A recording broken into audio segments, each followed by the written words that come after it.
Hello friends, welcome to my channel. 2024 तक Lamborghini की कुल संपत्ति लगभग $12 बिलियन आंकी गई है। एक नई लैम्बोर्गिनी स्पोर्ट्स कार की शुरुआती कीमत $2 लाख से थोड़ी अधिक होती है, जबकि एक अच्छी तरह से रखी गई क्लासिक लैम्बो कार की कीमत कई मिलियन डॉलर हो सकती है। यह कुछ कम नहीं है, लेकिन क्या आप जानते हैं कि इस शानदार कार ब्रांड के आविष्कारक को कभी जेल भी जाना पड़ा था और उनका सबसे बड़ा प्रेरणा स्रोत एक अपमान था जो उन्हें फेरारी के संस्थापक से मिला था। इस असामान्य कहानी को जानने के लिए पढ़ते रहिए। 20वीं सदी की शुरुआती वर्षों में एक किसान परिवार में पले बढ़े फेरुचियो लैम्बोर्गिनी के भविष्य को देखकर कोई नहीं कह सकता था कि उनकी कहानी इस तरह बदल जाएगी। उनका जन्म बोलोग्ना के उत्तर में स्थित रेनाटो में उनके परिवार की संपत्ति पर हुआ था और उनका परिवार अंगूर की खेती करता था। लेकिन फेरुचियो को बचपन से ही तेज रफ्तार कारों और मोटरसाइकिलों का शौक था।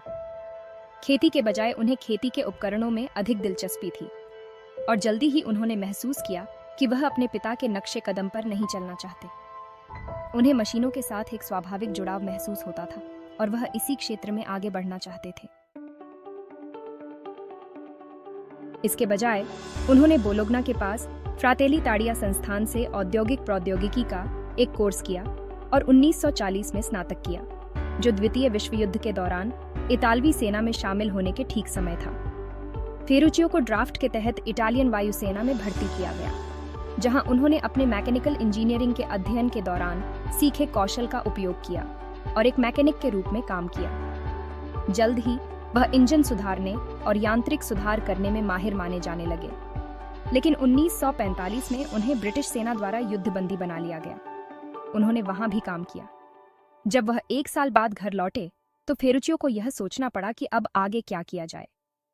पिछले कुछ वर्षों में अर्जित व्यावहारिक अनुभव के कारण उनके पास कई विकल्प थे।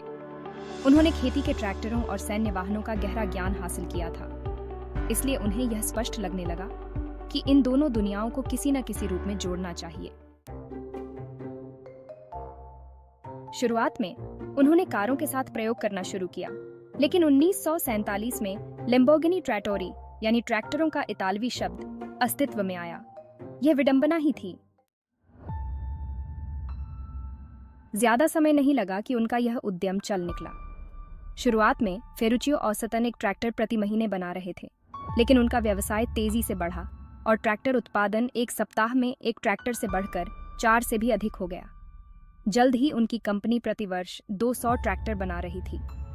इसके बाद और भी सफलता और वृद्धि हुई और कंपनी ने 1956 में एक नया ट्रैक्टर कारखाना खोला। इस नए कारखाने के साथ उत्कृष्ट लैम्बोर्गिनी ब्रांड के ट्रैक्टरों का उत्पादन और भी बढ़ा दिया गया।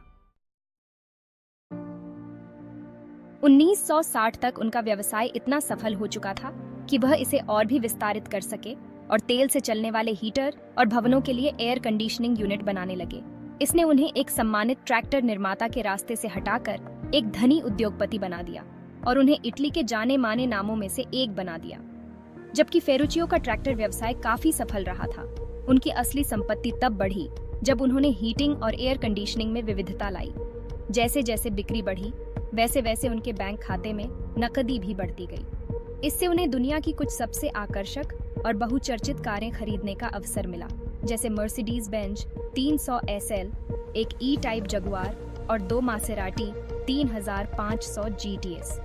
GTS का अर्थ ग्रैंड टूरिस्मो स्पोर्ट होता है, जो पोर्शे वाहनों की एक ट्रिम लेवल है जो सड़क और ट्रैक दोनों के लिए डिजाइन की गई है।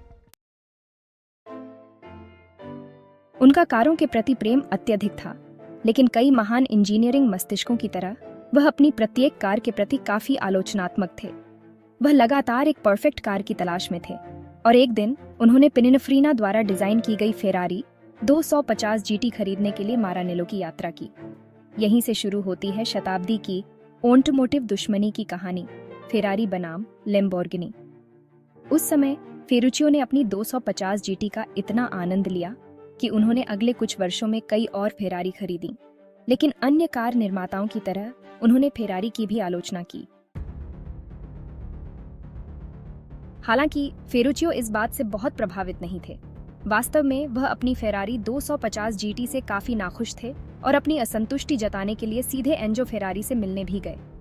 यहीं से हालात बिगड़ गए। अपने लाभदायक व्यवसाय की बदौलत फेरुचियो ने महंगी और लग्जरी कारें लगातार खरीदनी शुरू कर दी थी। एक समय तो उन्होंने 2 फेरारी खरीदी, एक काली अपनी पत्नी के लिए और एक सफेद खुद के लिए। जब भी उनके ट्रैक्टर कंपनी के महत्वपूर्ण ग्राहक उनसे मिलने आते थे तो वह उन्हें अपनी शानदार फेरारी में रेस्टोरेंट ले जाते थे। लेकिन हालांकि उन्हें शो करना पसंद था, कहा जाता है कि वह बहुत अच्छे ड्राइवर नहीं थे और इसी वजह से अक्सर वह क्लच जला देते थे। कई महंगे फेरारी कारखाने के दौरे के बाद उन्होंने आखिरकार फैसला किया कि अब और नहीं। बार बार क्लच की समस्या से परेशान होकर उन्होंने अपने एक ट्रैक्टर मैकेनिक से इस समस्या को देखने के लिए कहा। यहीं पर एक चौंकाने वाली खोज हुई। इंजन और ट्रांसमिशन को खोलने के बाद मैकेनिक ने पाया कि फेरारी में इस्तेमाल किया गया क्लच बिल्कुल वही था जो फेरुचियो के ट्रैक्टरों में इस्तेमाल होता था। यह एक सामान्य रूप से उपलब्ध क्लच था जिसे उस समय की कई शीर्ष खेल कारों में लगाया गया था। लेकिन यह खोज धनी ट्रैक्टर निर्माता को बिल्कुल भी पसंद नहीं आई। फेरुचियो हर बार जब अपनी कार ठीक करवाने के लिए जाते थे तो वह क्लच के लिए 100 गुना ज्यादा कीमत चुका रहे थे। यह उनके लिए दिल में चुभने जैसा था। वह यह समझ नहीं पा रहे थे कि इतनी लग्जरी कार में कोई साधारण क्लच क्यों लगाया गया था। वास्तव में इससे नाराज फेरारी मालिक इतने परेशान हो गए कि उन्होंने न केवल फेरारी का क्लच अपनी ट्रैक्टर कंपनी के क्लच से बदल दिया, बल्कि उन्होंने फेरारी कारखाने का दौरा करने और कंपनी के संस्थापक एंजो फेरारी से इस खोज को साझा करने का भी फैसला किया। यह उनकी पहली मुलाकात थी जिसने बाद में लैम्बोर्गिनी फेरारी की महान दुश्मनी को जन्म दिया। एंजो और फेरुचियो की इस मुलाकात की कई कहानियां दोबारा सुनाई गई हैं। स्वाभाविक रूप से ये एक ऐसी कहानी है जो दशकों में हजारों बार सुनाई और दोहराई गई है, जिससे इतिहास ने अपना अलग ही रूप ले लिया है। इसमें कोई संदेह नहीं है कि हर बार इसे सुनाने के साथ सच और मिथक का मिश्रण होता गया, क्योंकि इस कहानी के नायक अब इस दुनिया में नहीं हैं। अब हम केवल एक व्यक्ति पर भरोसा कर सकते हैं जो दावा करते हैं कि उन्हें असली कहानी पता है, क्योंकि उन्होंने इसे खुद फेरुचियो के मुंह से सुना था। वैलेंटिनो बाल्बोनी। वैलेंटिनो बाल्बोनी एक ऑटोमोटिव रॉयल्टी है और कार जगत में एक प्रतिष्ठित व्यक्ति माने जाते हैं। वह लैम्बोर्गिनी में 40 वर्षों तक काम करने वाले कर्मचारी थे।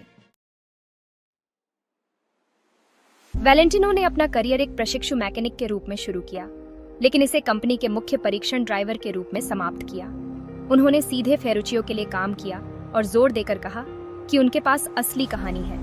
यह इस प्रकार हुई। कथित तौर पर बातचीत की पहली पंक्ति थी, तुमने मेरी ट्रैक्टर के पुर्जों से अपनी सुंदर कारें बनाई हैं। इस पर एंजो फेरारी ने उत्तेजित होकर जवाब दिया, तुम एक ट्रैक्टर चालक हो, एक किसान हो, तुम्हें मेरी कार चलाने के बारे में शिकायत नहीं करनी चाहिए, क्योंकि ये दुनिया की सबसे बेहतरीन कारें हैं। एंजो ने फेरुचियो को यह याद दिलाने में कोई कसर नहीं छोड़ी कि वह एक ट्रैक्टर निर्माता है और उन्हें खेती के उपकरण बनाने पर ध्यान देना चाहिए और कारों का काम फेरारी को करने देना चाहिए। बेशक इस जवाब से फेरुचियो और भी ज्यादा गुस्से में आ गए और उन्होंने जवाब दिया, हाँ, मैं एक किसान हूँ, लेकिन मैं तुम्हें दिखाऊंगा कि एक स्पोर्ट्स कार कैसे बनानी चाहिए और मैं इसे खुद करूंगा ताकि तुम्हें एक अच्छी कार कैसी होनी चाहिए ये समझ में आए। इस टकराव को लेकर कई अटकलें हैं कि यह वास्तव में कहाँ हुआ था, लेकिन वैलेंटिनो का दावा है कि यह दोनों के बीच वास्तविक बातचीत थी। हालांकि कुछ लोग यह भी कहते हैं कि वैलेंटिनो 1968 तक लैम्बोर्गिनी से जुड़े ही नहीं थे, जो कि कंपनी की स्थापना के काफी बाद की बात है। इसलिए उनके अनुसार ये बातचीत उन्होंने खुद नहीं देखी थी और ये बयान सिर्फ अफवाह के तौर पर लिया जाना चाहिए। फिर भी लैम्बोर्गिनी और फेरारी के बीच की यह कहानी बेहद दिलचस्प है।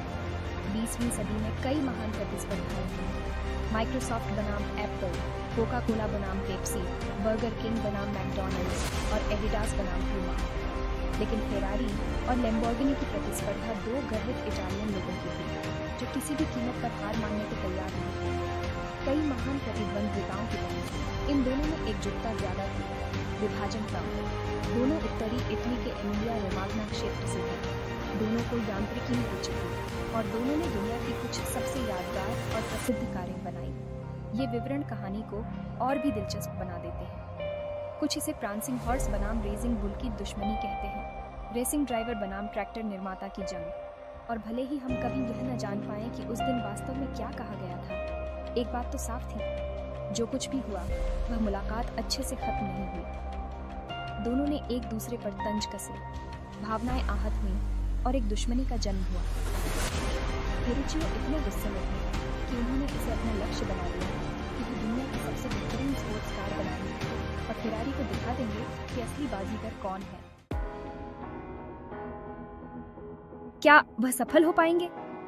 सफल ट्रैक्टर व्यवसाय से जमा की गई धनराशि और एंजो फेरारी के साथ हुई मुलाकात की ताजगी उनके मन में थी। फेरुचियो ने शुरुआत करने का फैसला किया और मई 1963 में उन्होंने आधिकारिक तौर पर अपनी मोटर कार कंपनी की स्थापना की, ऑटोमोबाइल लैम्बोर्गिनी। उन्होंने सांटागाटा बोलोग्नीसी के छोटे शहर में अपनी फैक्ट्री की स्थापना की। यह स्थान बहुत सोच समझकर चुना गया था क्योंकि यह मोडेना और बोलोग्ना के बीच स्थित था। यह अल्ट्रा मॉडर्न प्लांट बढ़ने के लिए पर्याप्त जगह रखता था और उनके ट्रैक्टर और हीटिंग फैक्ट्री भी पास ही थी। यह जगह टेरा डी मोटारी यानी इंजन कंट्री के बीचों बीच थी, जहां फेरारी, मसेराती और डुकाटी की फैक्ट्रियां थीं और अब लैम्बोर्गिनी भी इसका हिस्सा बन गई थी। फेरुचियो काफी अधीर थे और फैक्ट्री की स्थापना के दौरान उन्होंने काफी दबाव डाला। सिर्फ 1 साल के अंदर फैक्ट्री तैयार हो गई थी। खेल कार उद्योग में कुशल कामगारों की एक योग्य श्रम शक्ति पहले से मौजूद थी, लेकिन वेतन का स्तर कम था क्योंकि यह इलाका अन्यथा संरचनात्मक रूप से कमजोर था। फेरुचियो ने अपने श्रमिकों के लिए नगरपालिका को रोजगार की गारंटी दी और इसके बदले में उन्हें एक दीर्घकालिक ब्याज मुक्त ऋण प्राप्त हुआ। उन्होंने तुरंत सबसे बेहतरीन टीम को भर्ती करना शुरू किया, जिसमें कई पूर्व फेरारी कर्मचारी भी शामिल थे, जैसे गियाटो बिट्जेरिनी, फ्रैंको स्कोग्लियोनी और जीन पाओलो डलारा। उनका लक्ष्य स्पष्ट था, एक शानदार और शक्तिशाली जीटी ग्रैंड टूरिस्मो बनाना जो प्रसिद्ध इटालियन मोटरवे ऑटोस्ट्रादा डेल सोल पर कम से कम 240 किलोमीटर प्रति घंटे की गति प्राप्त कर सके, जो मिलान को नेपल्स से जोड़ती है। इसका परिणाम था लैम्बोर्गिनी 350 जीटी और इसके बाद की कहानी इतिहास है। 28 अप्रैल 1916 को जन्मे फेरुचियो का राशि चिन्ह वृषभ था। उन्होंने वास्तव में इस प्रतीक को पसंद किया और इसे अपने आगे बढ़ने वाले और आकांक्षी स्वभाव की एक अभिव्यक्ति के रूप में देखा। जब उन्होंने अपने नाम से कारें बनाना शुरू किया तो यह स्पष्ट था कि चार्जिंग बेल उनके ब्रांड का प्रतीक बनेगा। यह विषय लैम्बोर्गिनी के मॉडल नामों में भी शामिल था, जैसे इस्लारो, म्यूरा, एस्केपेडा और उराको। इन सभी का बैल या बैल की लड़ाई से जुड़ाव है। उस समय कई लोगों ने फेरुचियो की आलोचना की कि वह एक ऐसी स्पोर्ट्स कार बना रहे थे जो फेरारी जैसे शक्तिशाली ब्रांड के साथ सीधे प्रतिस्पर्धा करेगी। आखिरकार वह पहले से ही एक सफल व्यवसायी थे और अपने ट्रैक्टर कंपनी से काफी धनवान थे।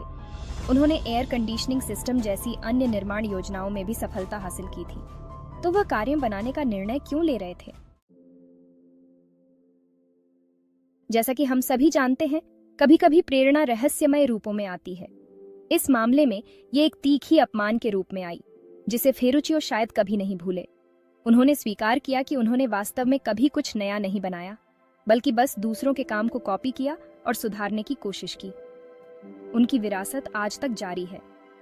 वर्षों के दौरान ब्रांड ने समय समय पर वित्तीय कठिनाइयों का सामना किया और अंततः ऑन्डी एजी का हिस्सा बन गया और इसे ऑटोमोबाइल फेरुचियो लैम्बोर्गिनी एस्पा के रूप में मान्यता प्राप्त हुई।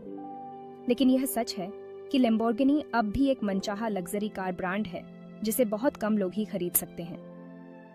यह कहानी है कि कैसे एक कुशल मैकेनिक और पूर्व कैदी ने अपनी लग्जरी स्पोर्ट्स कार के निर्माता की आलोचना करके एक दुश्मनी को जन्म दिया। ये दुश्मनी मेहनती, समर्पित और गर्वित अग्रदूतों की दृढ़ संकल्पना का प्रमाण है और इस प्रतिस्पर्धा ने प्रत्येक प्रतीकात्मक कंपनी को महानता की ओर प्रेरित किया और इतिहास की कुछ सबसे सुंदर और उच्च प्रदर्शन वाली ऑटोमोबाइल का उत्पादन किया। Thanks for watching. Please subscribe my channel.